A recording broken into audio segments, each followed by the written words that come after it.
You'll never believe what happened at this unassuming site in the middle of the desert. It's a topic that's become more and more controversial these days. More on that in a bit.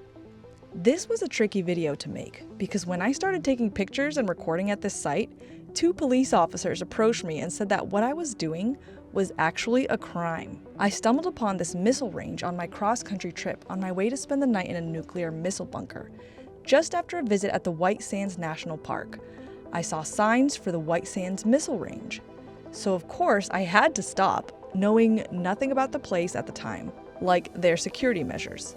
Apparently I missed the very wordy sign on the way in. The officer said telling people not to photograph the gate and the missile testing site, which really just looks like an empty desert, is one of the most common things they do there. There were specific things I was allowed to film, which I captured in this video, but they ended up holding me for over an hour to run a background check, write down detailed information about my appearance, even my hairstyle and body build, and to make sure I deleted everything I needed to off my GoPro, phone, and dash cam. It was a good thing I brought snacks. And don't worry, doesn't mean you're going to be detained just because you go here.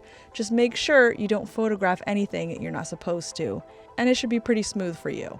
Now, the modern controversy of this site. Here is where the first atomic bomb was tested.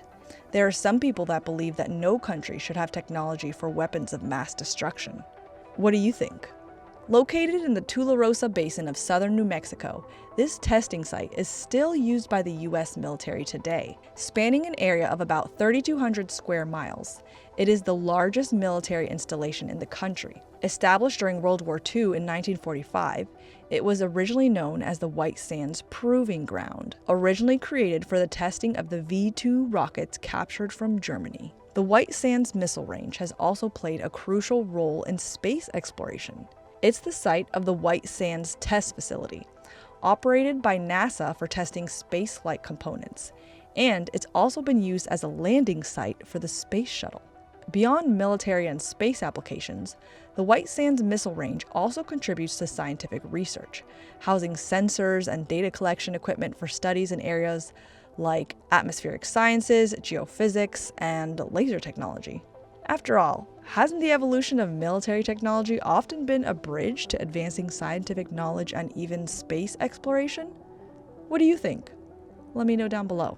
If you like this sort of thing, you'll really like to hear about places you can ride to that was once highly classified, now abandoned by the military and hidden all around the US. Check that out right over here.